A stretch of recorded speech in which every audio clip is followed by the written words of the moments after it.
The Democratic Republicans had one of the best runs of any political party in United States history. Jefferson began the streak by ushering in the Revolution of 1800. Over 2 successive terms, he delivered on promised tax cuts, westward expansion, and a reorientation of America's foreign policy in France's favor.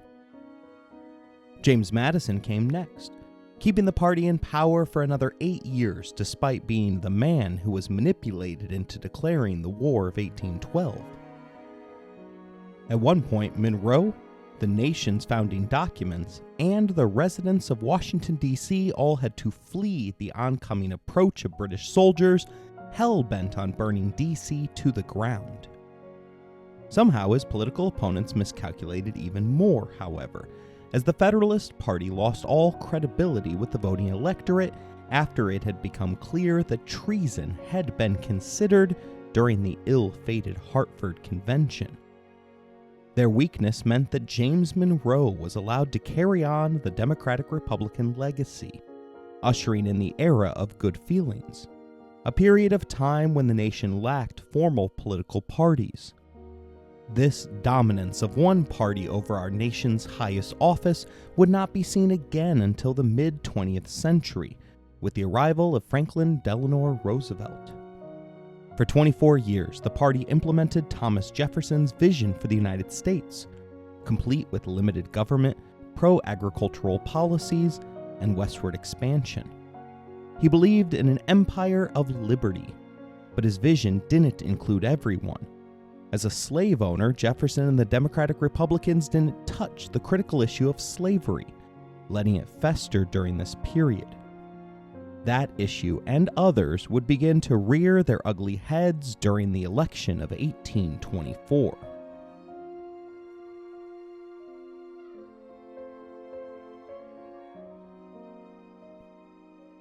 You're listening to A Push Through History, a resource designed for students taking the AP U.S. History course.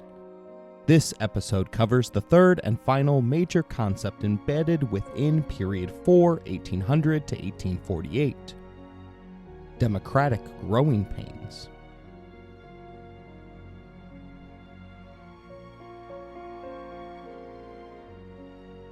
America was changing rapidly in 1824. The first industrial revolution, as well as the market revolution, was fundamentally changing the economy of the United States. The first industrial revolution was rooted in Britain in the late 1700s, but by early 1800s, its innovations had crossed the Atlantic. In the United States, this revolution brought new machinery, particularly in textiles and manufacturing.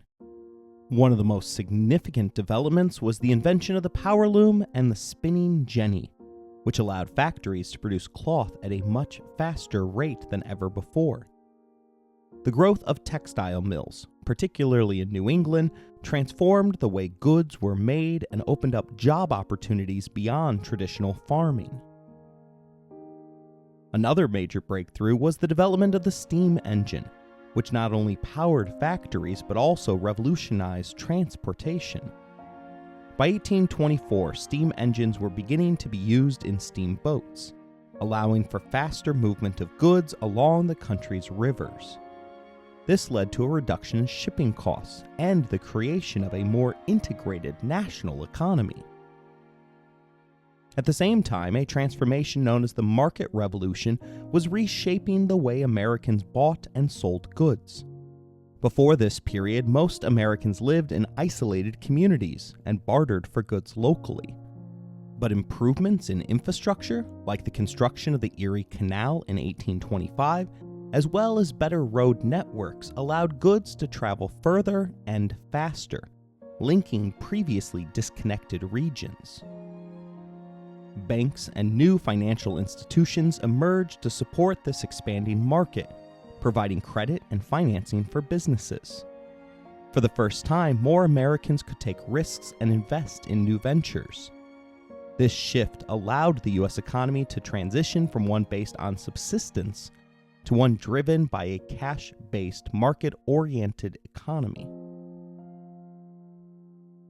With more people working in factories and moving to urban centers, American society saw a significant shift as well. Women and children often worked in textile mills under harsh conditions, setting off early debates about labor rights. The increasing demand for raw materials like cotton, especially in northern factories, also strengthened the institution of slavery in the South, where enslaved people provided the labor on cotton plantations. Eli Whitney's cotton gin fueled the expansion of cotton as the en vogue cash crop of the South, ensuring that King Cotton would reign supreme.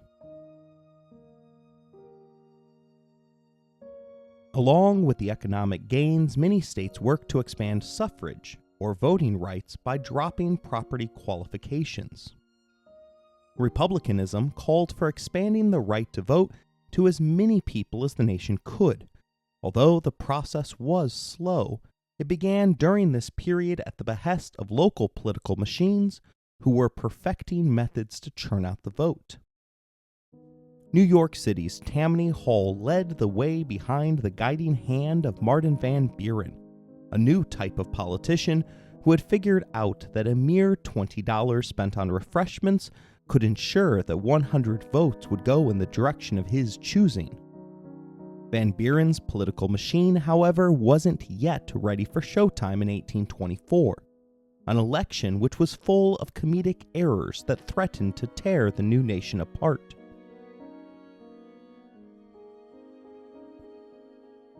The country's lone political party picked William Crawford of Georgia to be the new standard bearer. Crawford was a Southern politician from Georgia with impressive credentials.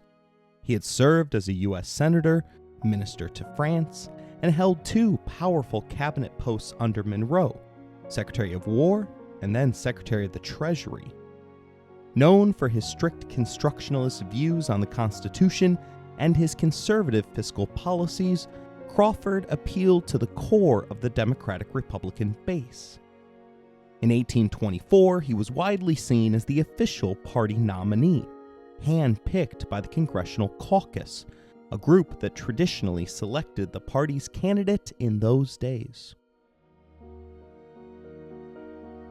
The Democratic-Republican caucus believed that Crawford had the experience, vision, and importantly, the regional ties to maintain party unity.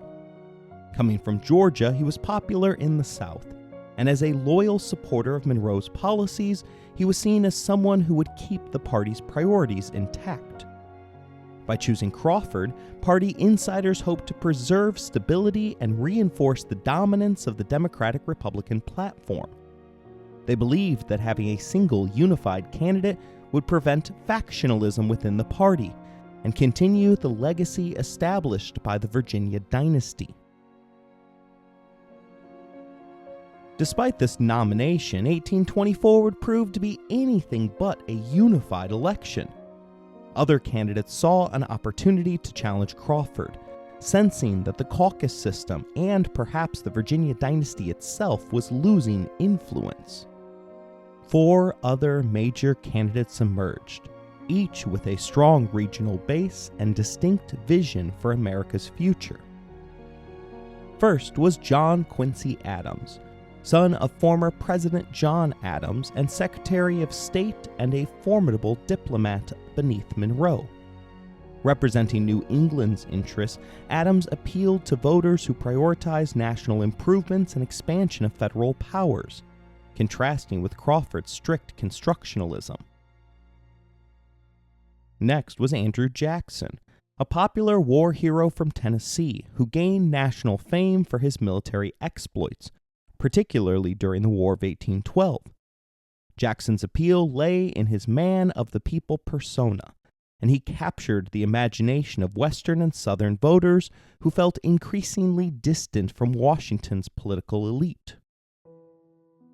The third candidate was Henry Clay. The Speaker of the House from Kentucky represented a vision of economic development through his American system. Clay wanted to see federal investments in infrastructure, tariffs to protect American industry, and support for a national bank. His support lay primarily in the West and among industrial interests. Last but not least was John C. Calhoun from South Carolina. He was one of the most influential Southern politicians of the early 19th century. By 1824, he had established himself as an advocate for Southern interests and had served as Secretary of War under President Monroe. Known for his sharp intellect and strong principles, Calhoun was deeply invested in states' rights and sectional interests, which would later define his career. Each of these candidates entered the race because they saw 1824 as a moment of change, a shift away from party-selected insiders to a more open democratic process driven by regional loyalty and popular appeal. There was also a sense that Crawford, while capable, was not necessarily inevitable. Adding to this, he suffered a debilitating stroke in 1823, which severely weakened his health and raised doubts about his ability to serve.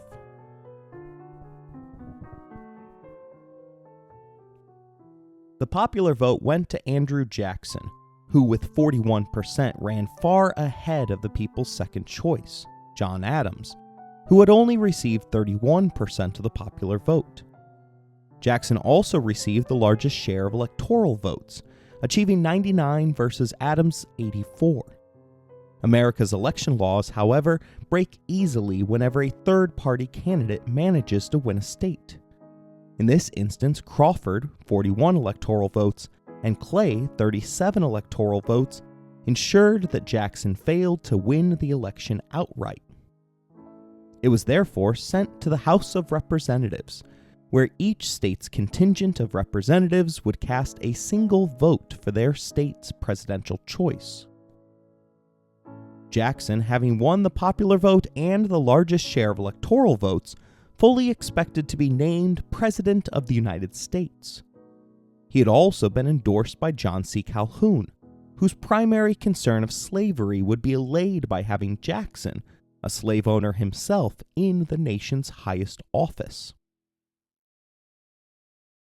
It was at precisely this moment that the second and third place finishers decided to huddle together to see if there was any arrangement that could have changed an outcome that felt inevitable. Although Adams had plenty of experience from his time as Monroe's Secretary of State, the thing that he possessed more than any other candidate was name recognition.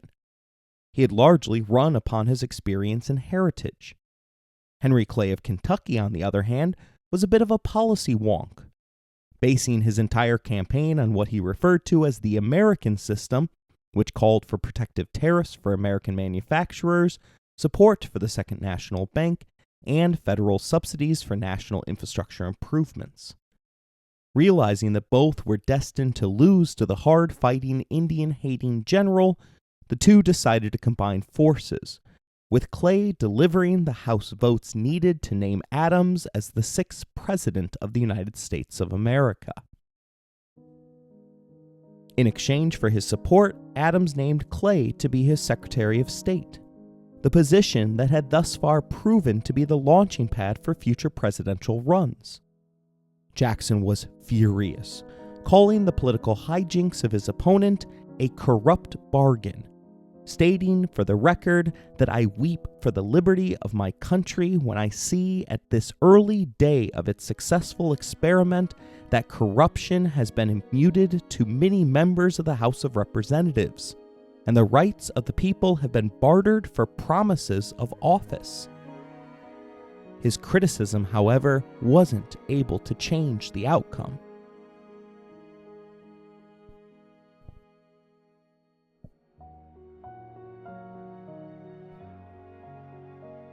John Quincy Adams was the nation's last notable president, meaning that he was the last of the Founding Fathers and their children to rule as though it were their birthright.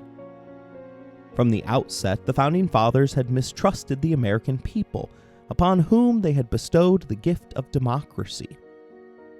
They had steadfastly limited who could vote, putting the Electoral College as a check against the people electing a demagogue, and prevented the direct election of senators so that state legislatures could be assured of personally selecting who would serve their interests best.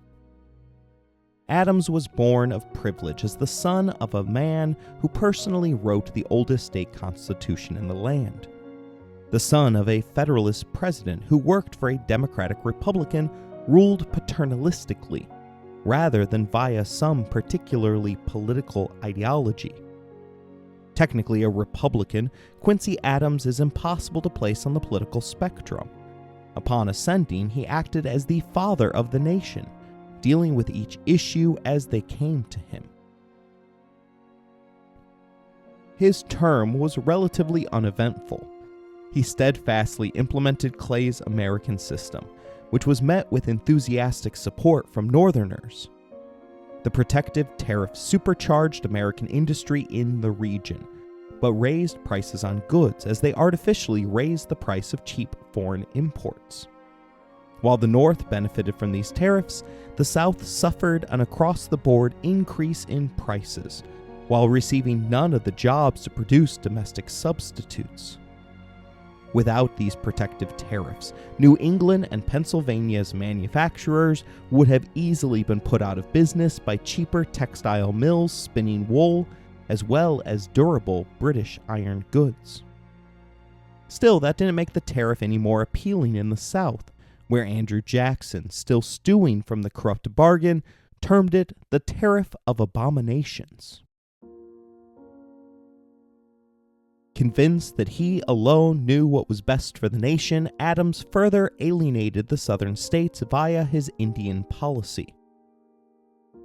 The Creek Indian nations of Georgia had previously ceded its ancestral lands in the state after being defeated in a brief war, wherein a group known as the Red Sticks attacked settlers. Andrew Jackson, at the time General Jackson, had been the one to violently subdue the rebellion. President Adams, believing that it was a moral duty, reopened the negotiations in order to partially restore Creek territory. Such a move, however, was incredibly unpopular, not only in Georgia but throughout the western lands. Other settlers now had to worry that the president would follow suit, reopening their own claims.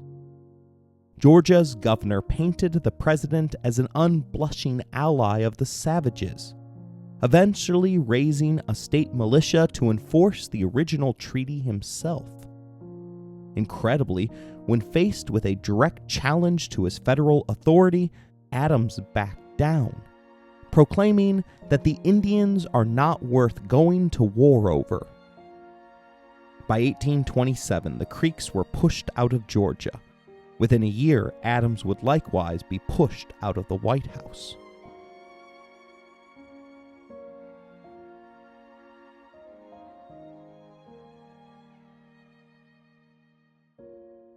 Adams ignored his waning popularity, arrogantly claiming that if my country wants my services, she must ask for them, as if he were doing the U.S. a favor by merely being willing to run for a second term. The election of 1828 turned out to be a rematch between Adams and Jackson. This time, however, they were the only candidates supported by a major party. Adams, of course, carried the Republican mantle, confident in the unbeaten streak that his party had had since Jefferson's Revolution of 1800. Andrew Jackson, on the other hand, proclaimed the birth of the Democracy Party, adopting the donkey as his symbol in defiance of his opponents who proclaimed that his followers were mere jackasses. In addition to a one-on-one race favoring him, Jackson's victory in the election of 1828 came about because of an increase in suffrage and because of the masterful work of his campaign manager, Martin Van Buren, the man who had mastered the political machine system in New York. He had figured out how to consistently churn out votes for his party by focusing on the working class. Organizing the vote was key, and the removal of most land ownership requirements meant that there was a sizable group of new working class voters who were finally allowed to express their opinion at the voting booth, These new voting men tended to be unsophisticated, with Van Buren confident that $20 in refreshments could still guarantee 100 votes. Under Van Buren's tutelage, the hero of New Orleans was transformed into Old Hickory, a natural aristocrat, an example of a self-made man. Having arisen from poverty within the Carolina borderland, Jackson had married into wealth, transforming himself into a Tennessee plantation owner, complete with around 150 enslaved African Americans. This ownership flew in the face of what he promised his voters, proclaiming that equality among the people in the rights conferred by government was the great radical principle of freedom. Continuing his characterization that the presidency had been stolen from the people via the corrupt bargain, Jackson created a big tent party. He won over northeastern artisans and workers who felt threatened by industrialization. He won over Pennsylvanian iron workers and New York farmers, despite the fact that they had previously benefited from the controversial Tariff of Abominations.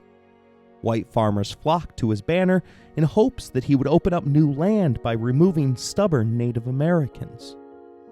In 1824, only 1/4 of the electorate voted, but 4 years later that number doubled to half of the electorate, with 56% of the new voters breaking towards Jackson, the candidate who best represented change. In short, Andrew Jackson came to office because of a new form of American-style political democracy, which included broad franchisement of voters, a disciplined political party, and policies which favored specific interests targeted to key portions of the electorate. Everyone knew that the election of Andrew Jackson would bring about sizable changes to Washington. Senator Daniel Webster went on the record, saying that the new president would bring a breeze with him. Which way it will blow, I cannot tell, but my fear is stronger than my hope. That change was immediate, as inauguration festivities at the White House went from jovial to out of hand. Reportedly, Jackson's aides had to bribe his supporters out of the White House by placing baths filled with whiskey in the White House lawn. When the party was over, the White House required all new furniture. Joseph Story, a Supreme Court justice, lamented that the reign of King Mob seemed triumphant. Indeed, Jackson relied upon King Mob to claim popular mandates to transform the policies of the national government, and with it, the very definition of the presidency. The amount of change wasn't just conjecture. 8 years after defeating John Quincy Adams, historians would proclaim the birth of Jacksonian democracy.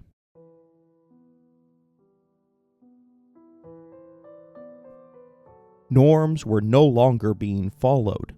Rather than listening to his official cabinet, which was full of men whom he had appointed as campaign favors, he favored his friends, a group which became known as Jackson's Kitchen Cabinet.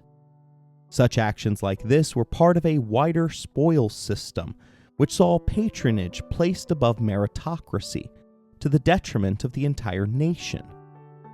John C. Calhoun was the vice president, not because Jackson viewed him as a capable president should the occasion arise, nor because he shared a number of beliefs with the man.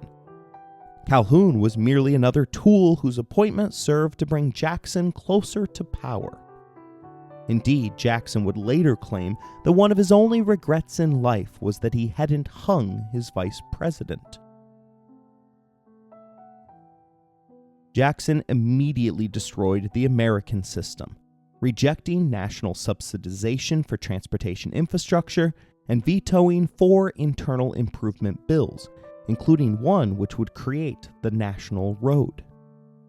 By reducing the amount of money the government was spending, Jackson could afford to reduce taxes. Still, the president maintained the Tariff of Abominations, using it to further pay down the national debt. The fight over the tariff was what pitted Jackson against his own vice president, as Calhoun anonymously wrote arguments in favor of nullification and fed them to his supporters in South Carolina. This action sparked the nullification crisis of 1832, which saw Jackson seek and receive congressional approval to invade South Carolina before eventually settling on a diplomatic solution which saw the tariff cut in half.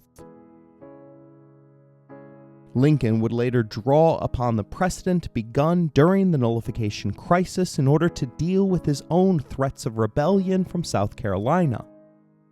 The state, unfortunately, had learned from this instance that nullification and secession were part of a state's toolkit for dealing with what they perceived to be an overextended federal government. Although he threatened to fight South Carolina, Jackson actually went to war with the National Bank.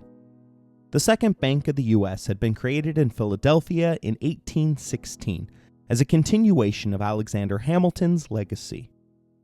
Although he probably wouldn't admit it, Jackson hated the bank for the power that it wielded over the economy, a fact which the bank's president, Nicholas Biddle, spoke to when he stated that as to mere power, I have been for years in the daily exercise of more personal authority than any president habitually enjoys. The bank's primary job was to stabilize the nation's money supply of paper money, which at the time remained backed by the nation's sizable reserves of gold and silver. The bank's charter wasn't up for 4 more years, but Henry Clay decided to play politics with the venerated institution in hopes that Jackson's veto of the bank's renewal would split the Democrats just in time for the 1832 election. Jackson not only vetoed the bank's renewal, he won the framing of the issue by condemning the bank as subversive to the rights of the states, dangerous to the liberties of the people, and a privileged monopoly which promoted the advancement of the few at the expense of farmers, mechanics, and laborers. The kicker was his decision to point out that quite a bit of the stock in the National Bank was held by British aristocrats, delivering them untold amounts of wealth off of the coattails of hardworking Americans who themselves lacked access to the benefits of the propped-up institution. The issue single-handedly carried him to victory in 1832.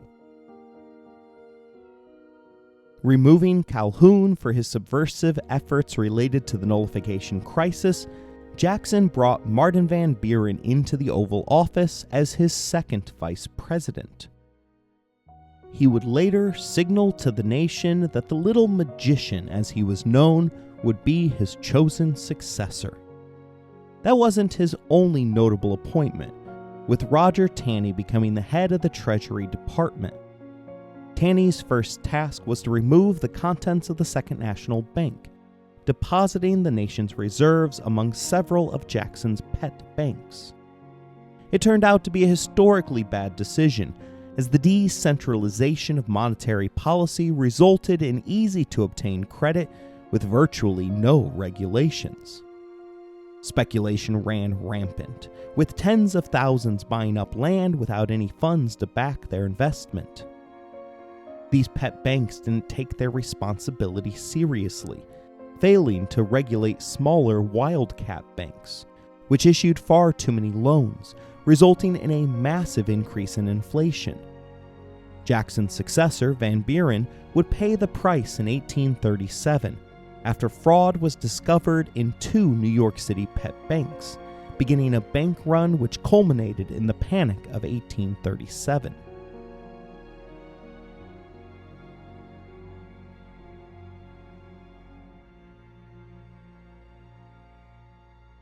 Jackson also had notable policies regarding indigenous Americans. Jackson came to national fame fighting the Creek Indians as part of the War of 1812. Adams, however, had attempted to shield the Creek in Georgia before backing down to public pressure. Jackson, as leader of the mob, had no such problem finishing the removal of the indigenous peoples of the East Coast, moving them west of the Mississippi River. At the time, Jackson's heavy-handed policies, which amounted to genocide in a number of instances, were quite popular. New fertile land was opened up to settlers, while whites who remained sympathetic to the plight of America's original inhabitants favored resettlement in order to quote-unquote protect natives from the dangers of alcoholism, financial exploitation, and cultural decline. The Cherokees led the protests against removal. They had adopted white ways in a bid to learn to live within their new nation. In 1825, they were farmers and proud owners of lumber mills, learning from the white man how to exploit their environment for financial gain. Some of them even owned slaves. John Ridge, speaking on behalf of his people, told Jackson's lapdogs that, quote, "You asked us to throw off the hunter and warrior state. We did so. You asked us to form a republican government. We did so. You asked us to learn to read. We did so. You asked us to cast away our idols and worship your gods. We did so." Despite this, Jackson removed all federal troops which had been strategically stationed to protect native enclaves from the states of Georgia, Alabama, and Mississippi. In 1830, he pushed the Indian Removal Act through Congress by a 5-vote margin against a strong female-led Protestant protest movement. Beneath the act, the government promised money and reservations to all Indians who gave up their ancestral land holdings and moved to Kansas and Oklahoma. There, they were promised would be new land, which they and their children, as long as grass grows and water runs. Upon settling their eyes upon Oklahoma, however, one Indian leader pointed out that in the Great Plains, water and timber are scarcely to be seen. Not everyone left for the promises offered up by Jackson's administration. Chief Black Hawk refused to leave his top-notch farmland in western Illinois.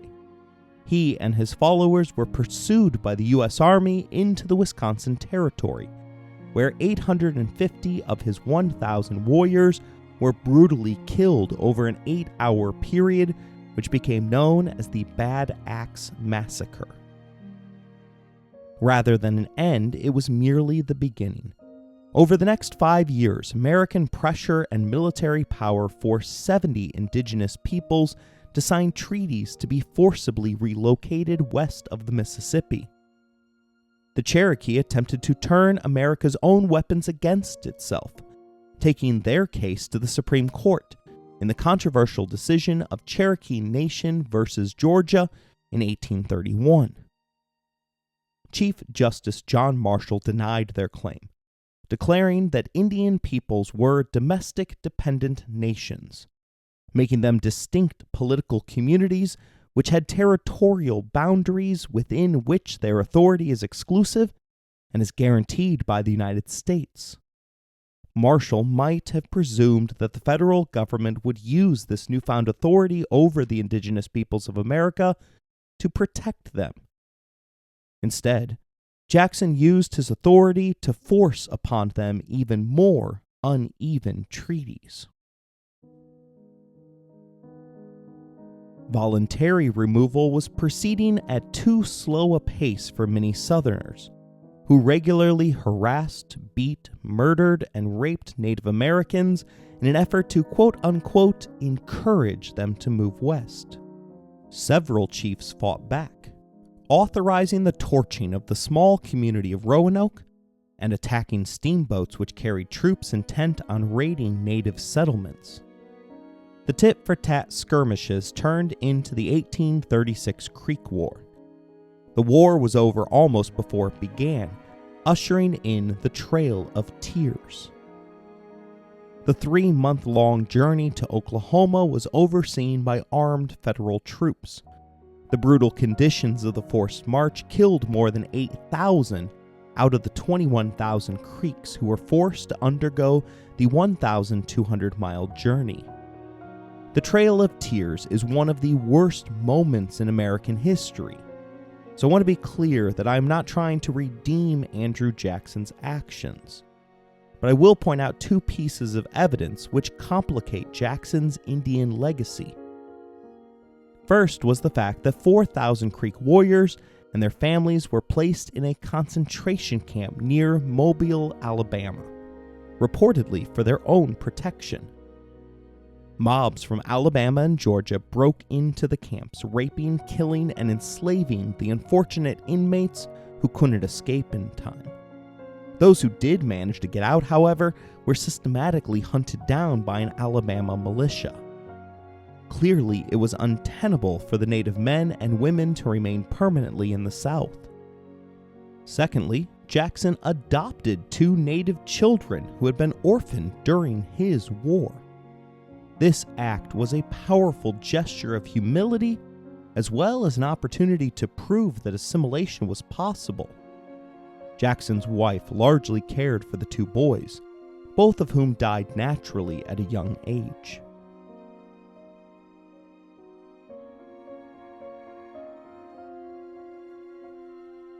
The fight over Indian policy proved to be Chief Justice John Marshall's last one.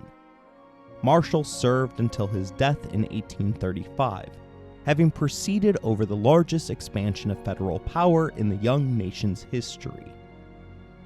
Marshall, like many Supreme Court justices, wouldn't have approved of his successor, Roger Taney, whom Jackson rewarded for his work as Treasury Secretary by naming him as the nation's 5th Chief Justice. Taney's name would go on to grace a number of horrific Supreme Court decisions, including Dred Scott v. Sanford. Taney largely reversed Marshall's decisions, ushering in an era where the national constitution was primarily viewed through the lens of states' rights. He challenged the Commerce Clause and opened up competition, which would eventually pave the way for the Transcontinental Railroad and the opening of the West. He even allowed a state bank in Kentucky to issue currency, further diminishing the need for a national bank. Beneath the lazy eye of the Taney court, states felt empowered, with 20 states calling for conventions between 1830 and 1860 to expand the right to vote to all white men. These and other changes embodied the principle of classical liberalism, or laissez-faire, which limited the government's role in the economy. In the inevitable backlash, President Jackson was labeled King Andrew I by his detractors, who were so charmed by their own joke that they formed up the Whig Party, a new national party which was designed to oppose Jackson's Democrats. They took most of their support from evangelical Protestants. Calhoun once again popped up, supporting the Whigs against the man whom he had previously served as vice president beneath. This wasn't a grassroots rebellion against King Mob, as the Whigs believed that politics should be dominated by men of ability and wealth. In short, they viewed America as a country of self-made men, moneyed capitalists who would trickle down their own wealth to aid the less capable. Politics at the time was more carnal than it is today, with each tribe splitting from those who they saw as their opposites. Low country planters were Democrats, and thus rich planter owners became Whigs. As he did in all circumstances, John C. Calhoun split the alliance over the issue of slavery, something that he considered a fundamental American institution. Northern Whigs denounced the practice as against their principled belief that all men should have equal opportunity to succeed.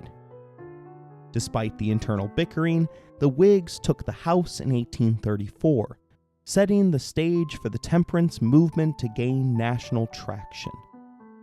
Despite their early success, however, the Whigs would be defeated by Van Buren, who extended Jacksonian democracy for another 4 years. The loss was the Whigs' fault, as they ran 4 candidates, each with a strong regional reputation. Their hope was to secure enough electoral votes that the election would be thrown to the House, as it had been in 1824. Van Buren was able to win the White House outright, despite his 4 Whig opponents securing 49% of the popular vote. Van Buren positioned himself as a defender of individual rights, proclaiming that the government is best which governs least. His presidency, however, was sunk when the Panic of 1837 threw the nation into a depression which lasted for the better part of 6 years. The economic conditions of the time allowed working man's parties to form a grassroots movement to push the government to abolish private banks, chartered monopolies, as well as debtor prisons. They also argued successfully for an expansion of education, as well as a more fair system of taxation. Unfortunately, their progressive platform never coalesced, and Van Buren merely folded them into his Democratic Party, which always seemed to have more room for men who could vote. During the Depression, 9 state governments defaulted on their debts, throwing European lenders into a tizzy, which further constricted capital needed for new loans. By 1843, canal construction had dropped by 90%, prices and wages had fallen by 50%, and unemployment in seaports and industrial centers had reached 20%. Minister Henry Ward Beecher described a land filled with sadness, its inhabitants wandering like bereaved citizens among the ruins of an earthquake, mourning for children, for houses crushed, and property buried forever. The surplus of unemployed workers collapsed the burgeoning union movement. As the Depression lingered, voters blamed the Democrats, and Jackson specifically, for destroying the second bank of the United States. While that was partly true, it let off a number of other factors which contributed to the economic decline, including speculation by the Bank of England, an investor in our national bank. Van Buren eventually pulled the federal gold and silver from Jackson's pet banks through the Independent Treasury Act of 1840, but the damage to his presidency had already been done. The Whigs, having learned their lesson from the last election, settled upon William Henry Harrison as their national candidate. The hero of the Battle of Tippecanoe was 68 years old and offered little political experience on his resume. Congressional leaders Henry Clay believed that he was the perfect man to rubber stamp their agenda for a second run at the American system. Although he lacked experience, Harrison turned out to be a fantastic candidate, presiding over what became known as the Log Cabin Campaign, the first national campaign between 2 well-organized political parties. The designation came from the distinction which the Whigs sought to draw with his incumbent opponent, the man whom they referred to as Martin Van Buren. Rather than aristocrat, the Whigs sought to define Harrison as a simple man who lived in a log cabin and drank hard cider, rather than fancy wine. The public bought the campaign's version of reality, which ignored the fact that Harrison owned multiple mansions and was the son of a wealthy Virginia planter who had signed the original Declaration of Independence. The other brilliant strategy employed by the Whigs was to invite women to campaign festivities. Van Buren didn't have an answer for this move, however, and instead doubled down on embracing aggressive manhood, likening politically minded females to prostitutes.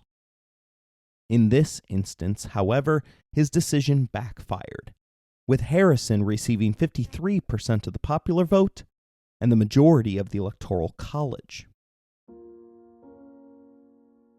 Unfortunately, natural causes intervened in our nation's history, as Harrison died shortly after contracting pneumonia after giving a long inauguration speech without a coat.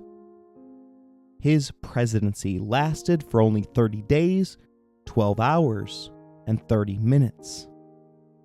Vice President John Tyler ascended to the nation's highest office, a decision which turned out to be fatal to the Whigs, as Tyler had been a Jeffersonian Democrat who remained firmly committed to slavery and states' rights.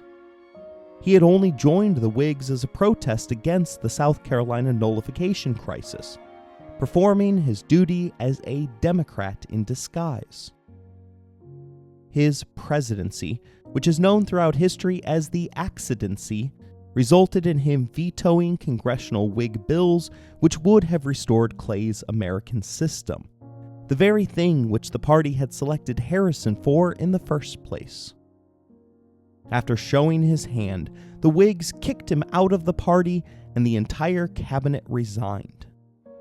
Beneath Tyler's presidency, the Democrats regrouped, gaining support from new incoming waves of Irish and German Catholics. A pattern of ethno-cultural politics thus began, with voting occurring along ethnic and religious lines.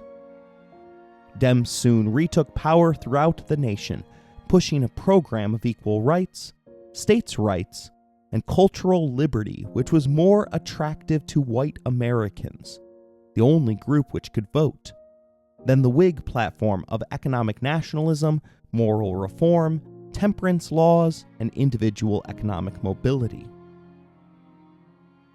Thus, the second half of Period 4 ended with the dominance of Democrats, who had seized the mantle of states' rights and individual liberty from Jefferson's Republicans, the group that dominated the first half of the period. Over the course of 50 years, they set the stage for the ultimate contest between federal supremacy and states' rights. The seeds of the Civil War were planted.